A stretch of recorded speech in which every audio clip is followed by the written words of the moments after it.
So hello students, कैसे हैं आप। जैसे कि आपको पता है कि इंडियन इकोनॉमिक डेवलपमेंट के अब तक हम सारे ही चैप्टर्स ऑलरेडी कवर कर चुके हैं। बचा सिर्फ एक last chapter, that is development experience of India, Pakistan and China, जिसको आज हम स्टार्ट करने वाले हैं। लेकिन स्टार्ट करने से पहले आपको बता दें, जितने भी सेशंस अब तक हमने इंडियन इकोनॉमिक डेवलपमेंट के कंडक्ट किए हैं, उन सभी सेशंस का लिंक डिस्क्रिप्शन में गिवन है। जब आपके पास टाइम हो और जब आपका मन हो, आप उसको रिकॉर्डेड फॉर्म में देख सकते हैं।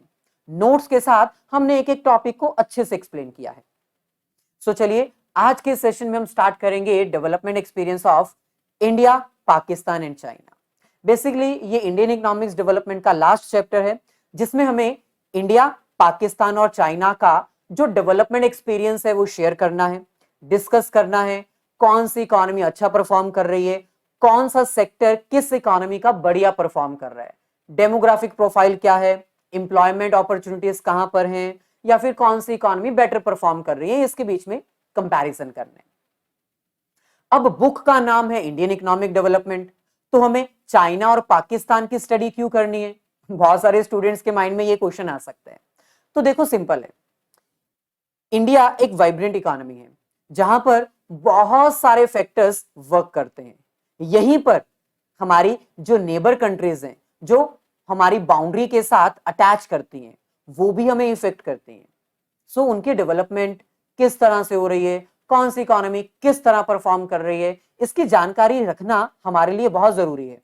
हमें पता होना चाहिए कि पाकिस्तान और चाइना क्या परफॉर्म कर रहे हैं, पाकिस्तान और चाइना में जो ग्रोथ रेट है वो किस तरह का है। हमें पता होना चाहिए कि चाइना और पाकिस्तान में जो प्रोडक्ट्स हैं, जो गुड्स सर्विसेज हैं, वो किस तरह डेवलप हो रही हैं, ताकि उनके एक्सपीरियंस से हम सीख सकें और हम भी ग्रो कर सकें, या फिर उनकी गलतियों से हम सीख सकें और वो गलती हम ना दोहराएं। So as an Indian economy हमें हमारे नेबर्स के ऊपर ध्यान रखना पड़ता है। हमें देखना पड़ता है कि कौन सी गलतियां हमारी नेबर कंट्रीज ने की हैं, ताकि वो गलती हम ना करें। और सिमिलरली हमारी नेबर कंट्रीज ने ऐसा क्या परफॉर्म किया कि वो आज हमसे आगे हैं, हमें यह भी ध्यान रखना पड़ेगा, ताकि हम उस चीज को अडॉप्ट कर सकें और हम भी अपनी ग्रोथ प्रोसेस को उस लेवल तक लेकर जा सकें। ओवरऑल अगर देखा जाए तो आपको भी पता है कि इंडिया पाकिस्तान और चाइना के बीच में है, ज्योग्राफिकली भी और डेवलपमेंट के अकॉर्डिंग भी। मतलब पाकिस्तान जो है वो इंडिया से पीछे है और इंडिया चाइना से थोड़ा सा पीछे है। सो मीनवाइल हम बीच में हैं। हम आने वाले टाइम में ग्रो कर सकते हैं या पीछे भी जा सकते हैं, इट डिपेंड्स अपॉन पॉलिसीज। सो आज हमें वही डिस्कस करनी है। बेसिक कॉन्सेप्ट से स्टार्ट करेंगे। वीडियो अगर अच्छी लगेगी तो लाइक और अपने सभी फ्रेंड्स के साथ शेयर जरूर कर दीजिएगा। सो चलिए, सबसे पहले हम डेवलपमेंट पाथ आ स्नैपशॉट व्यू यानी एक क्विक व्यू से अंडरस्टैंड करते हैं कि इंडिया, चाइना और पाकिस्तान की क्या स्ट्रेटेजी थी, कब इनको आजादी मिली, कब इन्होंने अपने प्लान्स स्टार्ट किए, कब इनके रिफॉर्म्स हुए, इंडिया ने कब अपने रिफॉर्म्स किए थे, ये आपको पता है, 1991 एलपीजी। लेकिन पाकिस्तान में भी रिफॉर्म्स हुए थे और चाइना में भी रिफॉर्म्स हुए थे। तो वो सब आज हम ना बेसिक स्नैपशॉट डिस्कस करेंगे। सो डेवलपमेंट पाथ आ स्नैपशॉट व्यू। आपको पता होना चाहिए, इंडिया, पाकिस्तान और चाइना दोनों की इकोनॉमीज ने सेम लेवल से स्टार्ट किया था। मतलब तीनों की इकोनॉमीज जो हैं वो एक ही लेवल से स्टार्ट हुई थी, उनका डेवलपमेंट एक्सपीरियंस सेम था। हमें जो आजादी है ना, वो एक सेम टाइम पीरियड पर ही मिली थी। यहां पर आपके सामने लिखा हुआ है, India, Pakistan and China have many similarities in their development strategies. जो भी डेवलपमेंट स्ट्रेटेजीज इंडिया, चाइना और पाकिस्तान ने अडॉप्ट की, उसमें बहुत सारी सिमिलैरिटीज हैं।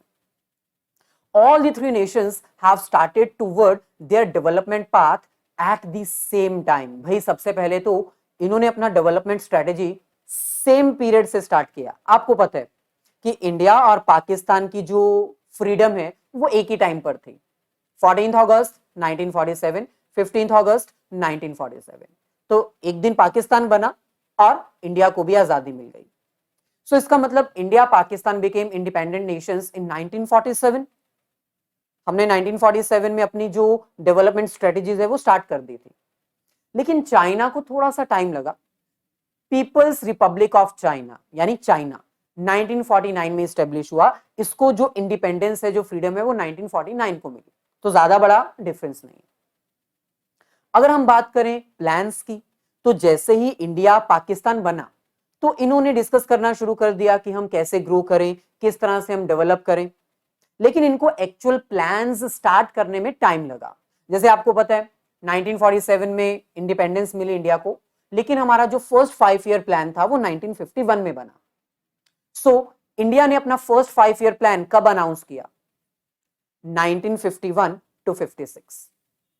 जबकि पाकिस्तान ने अपना फर्स्ट 5 ईयर प्लान कब स्टार्ट किया? 1956। इसको थोड़ा ज्यादा टाइम लगा। हमारे जो 5 ईयर प्लान्स थे वो आपको भी पता है कि प्रोस्पेक्टिव प्लान्स थे, जिसमें शॉर्ट टर्म भी होते थे, लॉन्ग टर्म भी होते थे। लेकिन पाकिस्तान ने अपने जो 5 ईयर प्लान स्टार्ट किए थे ना, वो थे मीडियम टर्म डेवलपमेंट प्लान, यानी 5 साल के ही थे, इसमें शॉर्ट टर्म लॉन्ग टर्म कुछ भी नहीं था। जबकि चाइना ने अपना फर्स्ट 5 ईयर प्लान जो है वो 1953 में स्टार्ट किया। यानी सबसे पहले इंडिया ने स्टार्ट किया, देन चाइना ने, फिर पाकिस्तान ने। और अगर हम बात करें इन तीनों की डेवलपमेंट स्ट्रेटेजी की, तो तीनों की डेवलपमेंट स्ट्रेटेजी सेम थी। तीनों ने पब्लिक सेक्टर के ऊपर ज्यादा फोकस किया। इंडिया ने सबसे पहले 5 ईयर प्लान स्टार्ट किए थे 1951 में, और अब तक टिल 31 मार्च 2017 हम 12 5 ईयर प्लान्स कंप्लीट कर चुके हैं। 2017 के बाद हमने 5 ईयर प्लान्स बंद कर दिए थे। हमने नीति आयोग स्टेब्लिश किया था और उसमें हम 3 इयर्स के प्लान बनाते हैं। सो अगर इंडिया की बात की जाए तो इंडिया के टोटल 12 5 ईयर प्लान्स कंप्लीट हो चुके हैं, और अब हम 3 एनुअल प्लान्स के ऊपर चल रहे हैं, यानी 3-3 साल के प्लान बनाते हैं, नीति आयोग उसको बनाता है। पाकिस्तान, जिसने 1956 में 5 ईयर प्लान स्टार्ट किए, उसके अब तक 11 5 ईयर प्लान कंप्लीट हो चुके हैं, और 12th 5 ईयर प्लान अभी चल रहा है 2018 से 2023। ये वाला प्लान अभी चल रहा है। और चाइना ने 14th 5 ईयर प्लान स्टार्ट कर दिया है। 13 5 ईयर प्लान उसके भी कंप्लीट हो चुके हैं। यानी अब चाइना जो है वो 2021 और 25 इस टाइम पीरियड के बीच में अपने 5 ईयर प्लान को ऑपरेट कर रहा है। सो इंडिया के 12 5 ईयर प्लान कंप्लीट हो चुके हैं, उसके बाद हमने खत्म कर दिए थे, हमने अपने 5 ईयर प्लान कंटिन्यू नहीं किए। पाकिस्तान ने अभी भी कंटिन्यू किए हैं और उसका 12th 5 ईयर प्लान चल रहा है। चाइना अभी भी 5 ईयर प्लान्स की स्ट्रेटेजीज को फॉलो करता है और 14th 5 ईयर प्लान उसका भी चल रहा है। इसके बाद अगर हम बात करें इंडिया पाकिस्तान, इनकी ज्योग्राफिकल लोकेशन थोड़ी कम है। सबसे पहले चाइना की ज्योग्राफिकल लोकेशन बहुत ज्यादा है, सबसे बड़ी है। इंडिया की सेकंड नंबर पे आती है अगर हम तीनों की बात करें, और लास्ट में पाकिस्तान की आती है। लेकिन तीनों ने स्ट्रेटेजी सेम अडॉप्ट की।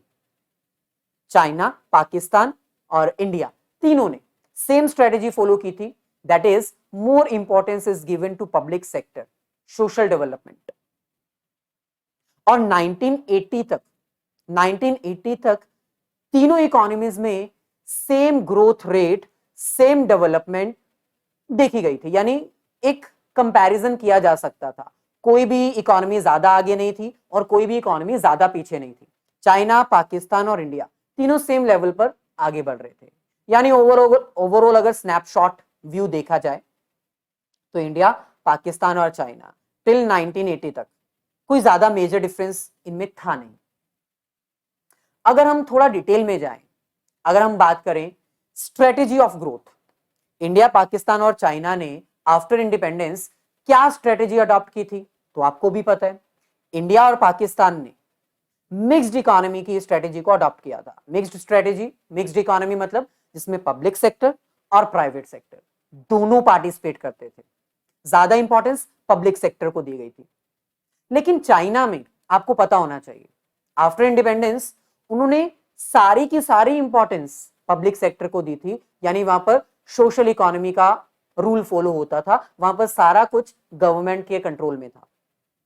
So after independence India and Pakistan adopted same strategy, जिसमें हमने मिक्स्ड इकोनॉमी मॉडल ऑप्ट किया था, जिसमें पब्लिक और प्राइवेट सेक्टर दोनों पार्टिसिपेट करते थे। मेजर रोल पब्लिक सेक्टर को दिया गया था।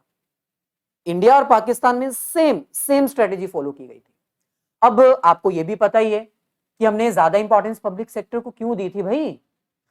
सिंपल, क्योंकि उस टाइम पर प्राइवेट सेक्टर ज्यादा पार्टिसिपेट नहीं कर सकता था, वो इकोनॉमी में पैसा इन्वेस्ट नहीं कर सकता था, उसके पास ज्यादा पैसा नहीं था, इकोनॉमी को ग्रो करने के लिए पैसा चाहिए था और वो पैसा पब्लिक सेक्टर ही रेज कर सकते थे। इकोनॉमी में पॉवर्टी थी, एम्प्लॉयमेंट नहीं थी, कोई भी पैसा लगाना नहीं चाहता था, इसलिए गवर्नमेंट को ही इनिशिएट लेना पड़ा। और इंडिया और पाकिस्तान में आफ्टर इंडिपेंडेंस पब्लिक सेक्टर का ही बोलबाला रहा। सो यहां पर लिखा है partition leads to backward economy. दोनों में जब बंटवारा हुआ, इंडिया और पाकिस्तान का जब बंटवारा हुआ, तो उसके कारण ना इंडिया और पाकिस्तान दोनों बैकवर्ड हो गए, क्योंकि दोनों की जो हब्स थे वो डिवाइड हो गए। कुछ ऐसा एरिया जो पाकिस्तान के लिए इंपॉर्टेंट था वो इंडिया में आ गया, और कुछ ऐसा एरिया जो इंडिया के लिए इंपॉर्टेंट था वो पाकिस्तान में चला गया। बंटवारे के कारण दोनों इकोनॉमी बैकवर्ड हो गए। इसलिए यहां पर in the beginning public sector को ही मेजर रोल परफॉर्म करना पड़ा। सो इंडिया और पाकिस्तान में सेम ग्रोथ स्ट्रेटेजी फॉलो करी गई थी। जबकि चाइना की अगर हम बात करें तो चाइना ने स्टेटिज्म, इंपॉर्टेंट वर्ड है, हाईलाइट कर लो, एग्जाम में आएगा, स्टेटिज्म पॉलिसी को अडॉप्ट किया। स्टेटिज्म मतलब complete control of government, social economy जिसको कहा जाता है। So after establishment of people's republic of China, यानी जब चाइना एस्टेब्लिश हुआ वन पार्टी के रूल के अंडर, तब जितने भी क्रिटिकल सेक्टर्स थे वो सारे, जैसे primary sector agriculture sector, secondary sector जिसमें मैन्युफैक्चरिंग आ जाते थे, सर्विस सेक्टर, ये सब गवर्नमेंट ने कंट्रोल कर लिया। यानी जितने भी रिसोर्सेज थे उन सब की ऑनरशिप जो है ना वो गवर्नमेंट के कंट्रोल में आ चुकी थी। गवर्नमेंट ही डिसाइड करती थी क्या प्रोड्यूस करना है, कितना प्रोड्यूस करना है, किसके लिए प्रोड्यूस करना है। All decisions are under the control of government. So no doubt India, Pakistan और चाइना तीनों ने ज्यादा इंपॉर्टेंस किसको दी थी? पब्लिक सेक्टर को। लेकिन इंडिया और पाकिस्तान में प्राइवेट सेक्टर का भी पार्टिसिपेशन था, जो कि चाइना में नहीं था। So public sector given importance in all the three economies. All of them rely on inward looking trade strategy. तीनों की स्ट्रेटेजी में एक चीज कॉमन थी। पहली क्या? पब्लिक सेक्टर को इंपॉर्टेंस दी थी। दूसरी चीज क्या कॉमन थी? इनवर्ड लुकिंग ट्रेड स्ट्रेटेजी को फॉलो किया गया। इनवर्ड लुकिंग ट्रेड स्ट्रेटेजी का मतलब होता है अपने आप में रहना, बाकी कंट्रीज से अपना तालमेल तोड़ देना, अपनी इकोनॉमी को क्लोज्ड इकोनॉमी में कन्वर्ट कर देना। क्लोज्ड इकोनॉमी, क्लोज्ड इकोनॉमी मतलब अपने आप में रहना, इंपोर्ट एक्सपोर्ट को कम कर देना। यहां पर इंपोर्ट्स को कम कर दिया गया था ताकि जो दूसरी कंट्रीज है ना उनके प्रोडक्ट्स कंपटीशन ना दे सके। दूसरी तरफ एक इकोनॉमी होती है ओपन इकोनॉमी। ओपन इकोनॉमी वो इकोनॉमी होती है जिसमें इंपोर्ट एक्सपोर्ट की कोई रिस्ट्रिक्शंस नहीं होती। सो तीनों ही बड़ी इकोनॉमीज ने, इंडिया, पाकिस्तान और चाइना, तीनों ने क्लोज्ड इकोनॉमी के ऊपर फोकस किया। यानी उन्होंने इनवर्ड लुकिंग ट्रेड स्ट्रेटेजी को फॉलो किया ताकि वो डोमेस्टिक इंडस्ट्रीज को प्रोटेक्ट कर सके फ्रॉम द फॉरेन कंपटीशन। अच्छा, अगर हम बात करें चेंज इन ग्रोथ स्ट्रेटेजी, कुछ टाइम तो ऐसा था जब तक तीनों की स्ट्रेटेजी सेम थी, लेकिन धीरे धीरे इनकी स्ट्रेटेजी थोड़ा सा चेंज होने लगी। इंडिया, पाकिस्तान और चाइना कैसे चेंज हुई? With the passage of time, there are so many changes undertaken in the growth strategy. Number one, for growth purpose, the role of private sector is increasing continuously. India में भी, पाकिस्तान में भी economy की growth करने के लिए ना हमने लिबरलाइजेशन दी थी। लिबर्टी पॉलिसी जिसको कहा जाता है, लिबरलाइजेशन जिसको इंडिया में कहा जाता है, ये पॉलिसी पाकिस्तान ने भी अडॉप्ट की, इंडिया ने भी अडॉप्ट की ताकि ग्रोथ की जा सके। क्योंकि आपको पता है पब्लिक सेक्टर तो ज्यादा अच्छा खासा परफॉर्म कर ही नहीं रहे थे, इसलिए प्राइवेट सेक्टर को थोड़ा इंक्रीज किया गया। एफडीआई, फॉरेन डायरेक्ट इन्वेस्टमेंट को बढ़ाया गया। जो इंपोर्ट के ऊपर रिस्ट्रिक्शंस लगा रखी थी उसको हटा दिया गया। लोगों को कहा गया, फॉरेनर्स को कहा गया कि भाई आओ पाकिस्तान में इन्वेस्ट करो, आओ इंडिया में इन्वेस्ट करो। सो जैसे जैसे आगे बढ़ते गए, जैसे जैसे टाइम बीतता गया, इकोनॉमी को ग्रो करने के लिए इंडिया और पाकिस्तान ने अपनी स्ट्रेटेजी में चेंज किया, बट चाइना ने नहीं किया। चाइना ने अपनी स्ट्रेटेजी में ज्यादा कुछ चेंज नहीं किया, वो अभी भी स्टेट मैनेज्ड इकोनॉमी ही है, यानी वहां पर अभी भी गवर्नमेंट का कंट्रोल ही है। हाँ, चाइना ने अपनी ग्रोथ को थोड़ा इनहेंस करने के लिए अपनी इकोनॉमी को उसने थोड़ा सा चेंज किया। पहले वो क्लोज्ड इकोनॉमी था, अब वो ओपन इकोनॉमी है। क्लोज्ड इकोनॉमी का मीनिंग मैंने अभी बताया, पहले इंपोर्ट एक्सपोर्ट नहीं करता था, लेकिन अब वो ओपन इकोनॉमी बन चुका है और अब वो इंपोर्ट भी करता है, एक्सपोर्ट भी करता है, लेकिन इंपोर्ट के कंपैरिजन में वो एक्सपोर्ट ज्यादा करता है, क्योंकि वो अपने आप को एक्सपोर्ट ओरिएंटेड इकोनॉमी बनाना चाहता है। वो अपने आप को एक ऐसी इकोनॉमी बनाना चाहता है जो ऑल ओवर द वर्ल्ड अपने प्रोडक्ट सेल करती है, और वो करती भी है। चाइना अभी भी पाकिस्तान में, इंडिया में बहुत सारे प्रोडक्ट्स एक्सपोर्ट करती है। अगर वो प्रोडक्ट्स हमें ना मिले तो हमारी इकोनॉमी में बहुत इन्फ्लेशन हो जाए। अभी आप कहते तो हो कि चाइना का प्रोडक्ट बंद कर दो, लेकिन भाई अचानक से अगर चाइना की मार्केट इंडिया से चली गई ना, तो इतनी कमी आ जाएगी प्रोडक्ट्स की कि मारामारी हो जाएगी मार्केट में, आपको प्रोडक्ट्स भी नहीं मिलेंगे। सो सडनली नहीं किया जा सकता, लेकिन हाँ, गवर्नमेंट अगर ट्राई करे तो स्ट्रेटेजिकली कर सकते हैं, अगर इंडिया में मैन्युफैक्चरिंग स्टार्ट कर दी जाए। सो ग्रोथ स्ट्रेटेजी में ओवर द पीरियड थोड़ा बहुत चेंज हुआ, लेकिन चाइना ने ज्यादा चेंज नहीं किया। कॉन्सिक्वेंसेस क्या हुए? ग्रोथ स्ट्रेटेजी में जो चेंज हुआ, इंडिया ने भी चेंज किया, पाकिस्तान ने भी चेंज किया, चाइना ने थोड़ा सा ही सही, लेकिन अपनी स्ट्रेटेजी में चेंज किया। उसका रिजल्ट क्या आया? नंबर 1, जीडीपी तीनों की इंक्रीज होने लगी, ग्रॉस डोमेस्टिक प्रोडक्ट, इंप्लॉयमेंट बढ़ने लगी, आउटपुट बढ़ने लगी, इंप्लॉयमेंट अपॉर्चुनिटीज इंक्रीज होने लगी। इन शॉर्ट, इकोनॉमी ग्रो करना स्टार्ट हो गई। स्ट्रक्चरल ट्रांसफॉर्मेशन आए। स्ट्रक्चरल ट्रांसफॉर्मेशन मतलब डिफरेंट डिफरेंट हब्स क्रिएट होना स्टार्ट हो गए। जो हमारा स्ट्रक्चर था इंफ्रास्ट्रक्चर, जिसमें इकोनॉमिक स्ट्रक्चर भी आता है, सोशल स्ट्रक्चर भी आता है, यानी रोड, ब्रिज, ट्रांसपोर्टेशन भी आता है, एजुकेशन, हॉस्पिटैलिटी, ये सब भी आता है, वो सब इंक्रीज होने लगा। देन डेमोग्राफिक्स चेंज होने लगे, हमारा जो ह्यूमन कैपिटल फॉर्मेशन है वो इंक्रीज होने लगा। नंबर ऑफ टीचर्स, एडुकेटर्स या फिर हॉस्पिटल्स, ये सब बढ़ने लगा। लेकिन इन सब में चाइना सबसे आगे था। इंडिया और पाकिस्तान ग्रो कर रहे थे, लेकिन चाइना सबसे ज्यादा ग्रो कर रहा था। अच्छा, अब अगर हम बात करें रिफॉर्म्स की, तो आपको पता है इंडिया में रिफॉर्म्स हुए थे 1990 तक। आते आते 1947 से 1990 में आते आते इंडिया में बहुत सारे गड़बड़ घोटाले हो चुके थे। इंडिया की इकोनॉमी डाउन जा रही थी, बैलेंस ऑफ पेमेंट नेगेटिव हो चुका था, हमारे फॉरेन रिजर्व्स कम हो रहे थे, हमारे पास बहुत कम पैसा बचा था पेमेंट करने के लिए, हमारी जो इकोनॉमी है वो एकदम बैंकरप्ट हो चुकी थी, डाउन हो चुकी थी। इसलिए हमने एलपीजी के रिफॉर्म्स लिए, liberalization, privatization, globalization. So reforms in India वो मैं आपको नहीं करवाने वाला, क्योंकि वो आपको पहले ही आते हैं। हम करेंगे reforms in China and Pakistan, क्योंकि इंडिया के तो आपको आते हैं। सो अब हमें कंपैरिजन करना है in regards to the reforms in India, China and Pakistan. अगर शॉर्ट देखा जाए तो आपको यह पता होना चाहिए कि रिफॉर्म्स कब कब लिए गए।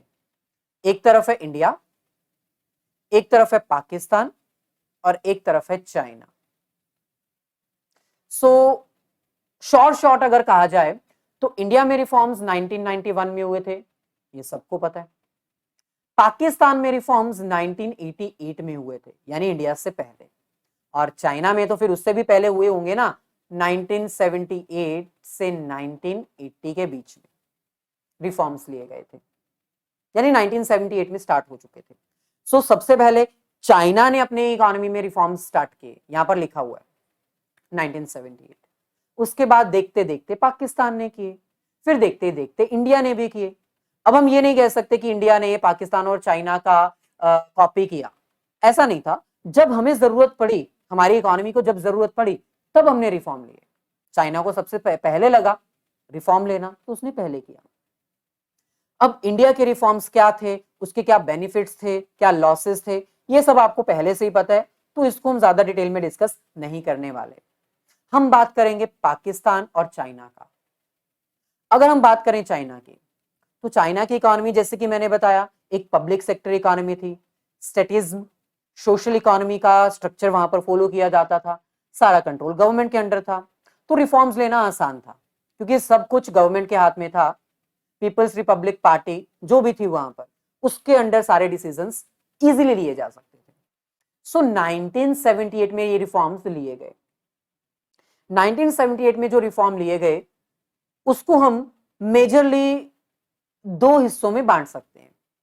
इनिशियली जो रिफॉर्म्स लिए गए थे वो एग्रीकल्चर सेक्टर में लिए गए थे। Agriculture sector, foreign trade and investment reforms. Agriculture, foreign trade and investment reforms. Reforms किस तरह के थे इसको ज्यादा डिटेल में नहीं पढ़ना है, लेकिन हम ओवरव्यू बता देते हैं। आपको पता है ना कि चाइना का जो ज्योग्राफिकल एरिया है वो इंडिया और पाकिस्तान के कंपैरिजन में काफी बड़ा है।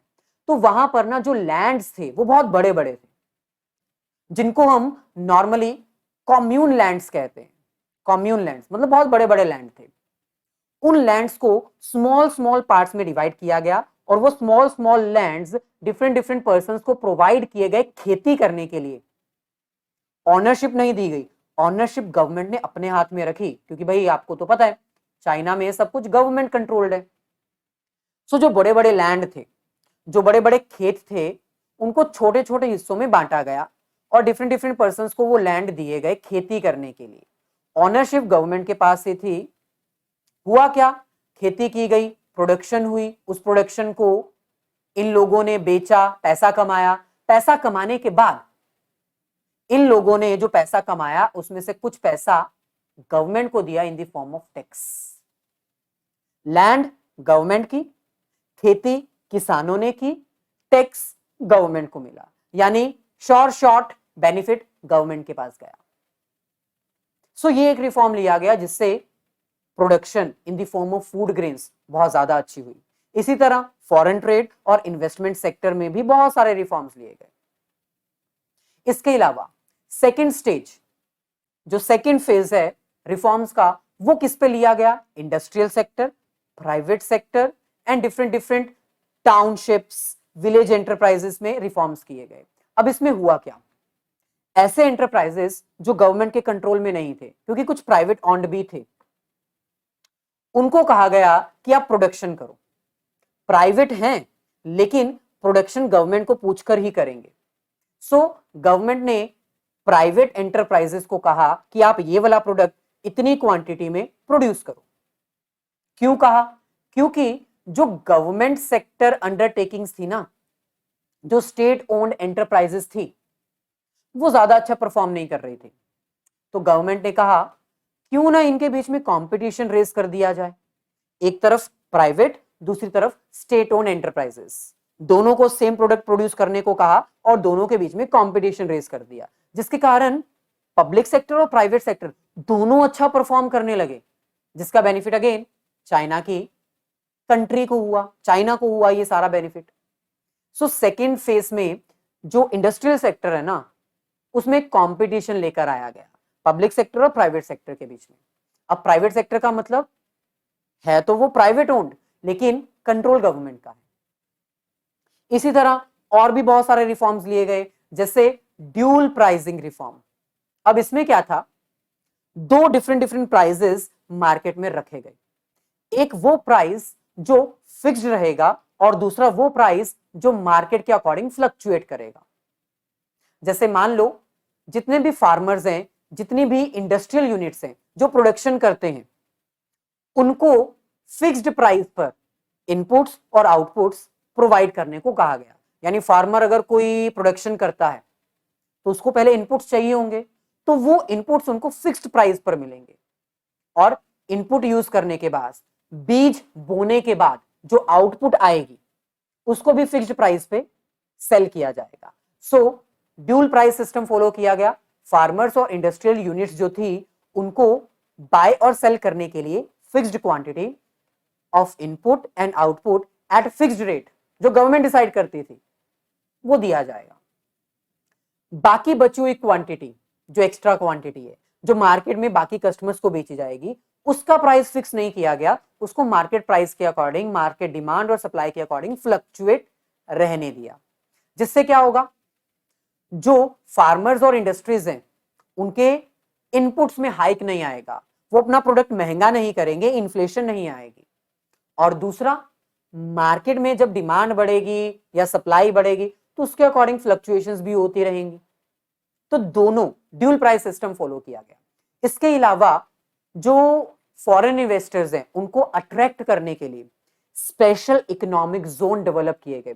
स्पेशल इकोनॉमिक जोन कुछ ऐसे जोन थे जो बैकवर्ड एरिया में होते थे, लेकिन वहां पर अगर कोई बंदा इन्वेस्टमेंट करता था ना, तो चाइना की कंट्री में इन्वेस्ट करने के लिए, चाइना के एक ऐसे एरिया में पैसा इन्वेस्ट करने के लिए जो बैकवर्ड है,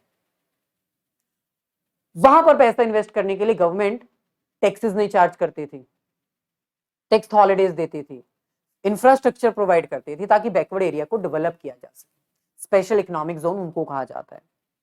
इसके अलावा बहुत सारे और भी रूल्स एंड रेगुलेशंस लेकर आए थे जिनको ज्यादा डिस्कस करना जरूरी नहीं है। अब हम आगे बढ़ते हैं। सिमिलरली अब हम बात करते हैं पाकिस्तान की। अब पाकिस्तान के रिफॉर्म्स कुछ ज्यादा अच्छे नहीं थे, उनकी इकोनॉमी में रिफॉर्म्स लिए गए, लेकिन वो रिफॉर्म ज्यादा इकोनॉमी को रिकवर नहीं कर पाए, इसलिए हम बिगिनिंग से डिस्कस करते हैं। पाकिस्तान जो कि मिक्स्ड इकोनॉमी से स्टार्ट हुआ था, 1947 में उसको इंडिपेंडेंस मिली, उसने अपना मिक्स्ड इकोनॉमी का मॉडल स्टार्ट किया। इस इकोनॉमी के अकॉर्डिंग पब्लिक और प्राइवेट सेक्टर दोनों का पार्टिसिपेशन इसमें किया गया।